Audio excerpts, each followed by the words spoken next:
ನರಕೇಶ್ sir, ಒಂದು ಪ್ರಶ್ನೆ ಇದೆ ನಂದು. ಇದನ್ನು ನೀವು ಸೀಸ್ ಫೈರ್ ಅಂತ ಕರಿತೀರಾ ನೀವು, ಅಥವಾ ಒಂದು ವೇಳೆ ಸೀಸ್ ಫೈರ್ ಆಗಿದ್ದರೂ ಕೂಡ ಇದು ಬಿಟ್ವೀನ್ ಅಮೆರಿಕಾ ಮತ್ತು ಇರಾನ್ ಮಾತ್ರ ಸೀಸ್ ಫೈರ್ ಇದು ಇಸ್ರೇಲ್ಗೂ ಲೆಬನಾನ್ಗೂ ಇಸ್ರೇಲ್ನ ಯುದ್ಧೋನ್ಮಾದಿ ನೀತಿಗೂ ಏನಕ್ಕೂ ಇದು ಸಂಬಂಧ ಇಲ್ವಾ ಇದು ಅಂತ?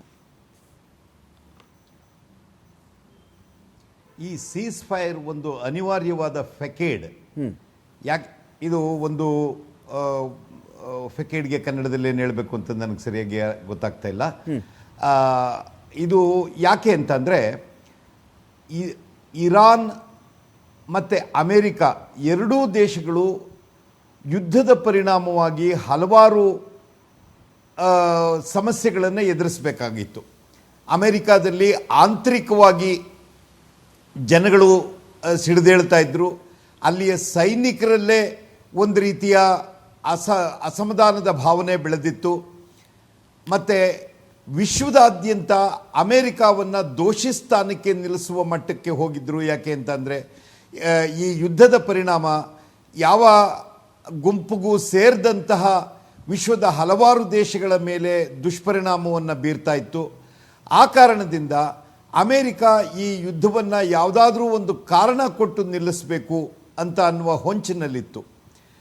ಅಮೇರಿಕಾ ಯಾವ ಉದ್ದೇಶದಿಂದ ಅಥವಾ ಯಾವ ಗುರಿಯನ್ನಿಟ್ಟುಕೊಂಡು ಯಾವ ಲೆಕ್ಕಾಚಾರದಿಂದ ಯುದ್ಧವನ್ನು ಪ್ರಾರಂಭಿಸ್ತೋ ಅದೆಲ್ಲ ತಲೆಕೆಳಕಾಯಿತು. ಕೆಲವೇ ದಿನಗಳಲ್ಲಿ ಇರಾನ್ ಶರಣಾಗತವಾಗುತ್ತೆ ಅಂತ ಅನ್ನುವಂತಹ ಒಂದು ಭಾವನೆ ಏನಿತ್ತು, ಅಲ್ಲಿಯ ಲೀಡರ್ಶಿಪ್ ಬದಲಾದ ಕೂಡಲೇ ಅಲ್ಲಿಯ ಜನ ದಂಗೆ ಹೇಳ್ತಾರೆ. ಅಲ್ಲಿಯ ಆಂತರಿಕ ಕಲಹಗಳಿಂದ ಈ ಸರ್ಕಾರದ ವಿರುದ್ಧ ಇರುವ ಅಲೆಯನ್ನು ನಾವು ಬಳಸಿಕೊಂಡು ವೆನೆಜುಲಾದಲ್ಲಿ ಮಾಡಿದ ರೀತಿಯಲ್ಲಿ ಸರ್ಕಾರವನ್ನು ಬದಲಿಸಿ ನಮಗೆ ಫೇವರಬಲ್ ಆದಂತಹ ಒಂದು ಲೀಡರನ್ನು ಅಲ್ಲಿ ಕೂರಿಸಬಹುದು ಅನ್ನುವ ಲೆಕ್ಕಾಚಾರ ಅಮೇರಿಕಾಕ್ಕಿತ್ತು. ಆ ಲೆಕ್ಕಾಚಾರ ಸಂಪೂರ್ಣವಾಗಿ ತಲೆಕೆಳಕಾಯಿತು. ಇವತ್ತು ಇರಾನ್ ಇನ್ನೂ ಸದೃಢವಾದ ರಾಷ್ಟ್ರವಾಗಿ ಹೊರಹೊಮ್ಮುವ ಲಕ್ಷಣಗಳನ್ನು ತೋರಿಸ್ತಾ ಇದೆ. ಯಾಕೆಂದರೆ ಇರಾನ್ನಲ್ಲಿ ಎಲ್ಲ ಜನಾಂಗಗಳ ನಡುವೆ ಈಗ ಒಂದು ಏಕತೆ ಮೂಡ್ತಾ ಇರೋದು. ಹೊರಶತ್ರು ಬಂದಾಗ ಆಂತರಿಕ ಭಿನ್ನತೆಗಳನ್ನು ಮರೆತು ಅವರೆಲ್ಲರೂ ದೇಶದ ಪ್ರೇಮವನ್ನು ಹೆಚ್ಚು ಬೆಳೆಸ್ಕೊಳ್ತಾ ಇದ್ದಾರೆ ಇರಾನ್ನಲ್ಲಿ. ಮತ್ತು ಇರಾನ್ನ ಮಿಲಿಟರಿ ಶಕ್ತಿಯನ್ನು ಏನು ಅಮೇರಿಕಾ ಇಸ್ರೇಲ್ ಅಂದಾಜು ಮಾಡಿತ್ತೋ ಆ ಅಂದಾಜು ಕೂಡ ತಲೆ ಕೆಳಕಾಯಿತು. ನಾನು ಹಿಂದೆ ಒಮ್ಮೆ ಹೇಳಿದ್ದೆ, ನೀವು ಒಂದು ಬೆಕ್ಕನ್ನು ಹೊಡಿಬೇಕಾದರೂ ಕಿಟಕಿ ತೆಗೆದು ಹೊಡೀರಿ, ಅದಕ್ಕೆ ಒಂದು ಎಸ್ಕೇಪ್ ಆಗುವ ಮಾರ್ಗವನ್ನು ತೋರಿಸಿ ಅದಕ್ಕೆ ನಾವು ಅಟ್ಯಾಕ್ ಮಾಡಬೇಕೇ ಹೊರತು ಅದಕ್ಕೆ ಬೇರೆ ಯಾವ ಮಾರ್ಗವೂ ಇಲ್ಲ ಅಂತ ಅಂದಾಗ ಅದು ಬಂದು ನಿಮ್ಮ ಕಣ್ಣನ್ನೇ ಅಟ್ಯಾಕ್ ಮಾಡಬಹುದು ಅಂತ. ಅದೇ ರೀತಿ ಇವತ್ತು ಇರಾನ್ಗೆ ಡೂ ಆರ್ ಡೈ ಅನ್ನುವಂತಹ ಒಂದು ಪರಿಸ್ಥಿತಿ ಒದಗಿ ಬಂದಿದೆ.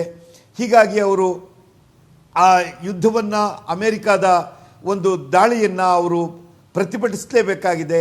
ನೇರವಾಗಿ ಅಮೇರಿಕಕ್ಕೆ ಅವರು ಅಮೇರಿಕಾ ಭೂಪ್ರದೇಶಗಳ ಮೇಲೆ ಹಾನಿಯನ್ನು ಉಂಟು ಮಾಡಲಿಕ್ಕೆ ಆಗದೇ ಇದ್ದರೂ ಅಮೇರಿಕಾದ ಸೇನಾ ನೆಲೆಗಳನ್ನು ಇಟ್ಟುಕೊಂಡಿದ್ದಂತಹ ಗಲ್ಫ್ ರಾಷ್ಟ್ರಗಳ ಮೇಲೆ ಹಾನಿಯನ್ನು ಮಾಡುವುದರ ಮುಖಾಂತರ ಶತ್ರುವಿನ ಮಿತ್ರ ನನಗೂ ಶತ್ರು ಅನ್ನುವಂತಹ ಧೋರಣೆಯಲ್ಲಿ ಈ ಉಳಿದ ಗಲ್ಫ್ ರಾಷ್ಟ್ರಗಳ ಮೇಲೆ ಇರಾನ್ ದಾಳಿ ಮಾಡಿ ವಿಶ್ವದಾದ್ಯಂತ ಒಂದು ಹಾಹಾಕಾರವನ್ನು ಹುಟ್ಟಿಸಿ ಈಗ ಪ್ರಪಂಚದ ಯಾವ ಭಾಗವೂ ಈ ಆಯಿಲ್ ಕ್ರೈಸಿಸ್ನಿಂದ ಮುಕ್ತವಾಗಿದೆ ಅಂತ ಹೇಳಲಿಕ್ಕಾಗಲ್ಲ.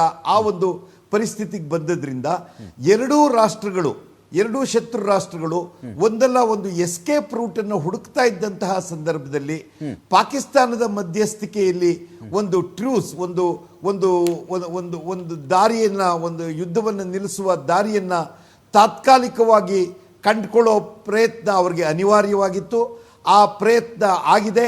ಆದರೆ ಈ ಪ್ರಯತ್ನ ಕನ್ಕ್ಲೂಸಿವ್ ಅಲ್ಲ. ಇದು ಒಂದು ರೀತಿಯ ತೋರಿಕೆಗಾಗಿ ಇರುವಂತಹದ್ದು. ಎರಡೂ ಕಡೆ ಮತ್ತೆ ಅವಕಾಶಗಳಿಗಾಗಿ ಕಾಯ್ತಾ ಇದ್ದಾರೆ. ಮತ್ತೆ ಲೆಬನಾನ್ ಮೇಲೆ ಇಸ್ರೇಲ್ ಮಾಡಿದಂತಹ ದಾಳಿ, ಇವತ್ತಿನ ದಾಳಿ ಇಸ್ರೇಲ್ನ ಯುದ್ಧ ಪೀಪಾಸುತನವನ್ನು ಮತ್ತೆ ಪ್ರತಿಪಾದಿಸ್ತಾ ಇದೆ. ಇವತ್ತು ಲೆಬನಾನ್ ಸಂಪೂರ್ಣವಾಗಿ ತಲ್ಲಣಗೊಂಡಿದೆ. ಅವರ ರಾಜಕೀಯ ಲೀಡರ್ಗಳು ಈಗ ಇಸ್ರೇಲ್ ಜೊತೆ ನಾವು ನೇರ ಮಾತುಕತೆಗೆ ಸಿದ್ಧ ಅನ್ನೋ ಮಟ್ಟಕ್ಕೆ ಅವರನ್ನ ಮಂಡಿ ಊರಿಸಿದೆ ಇಸ್ರೇಲ್.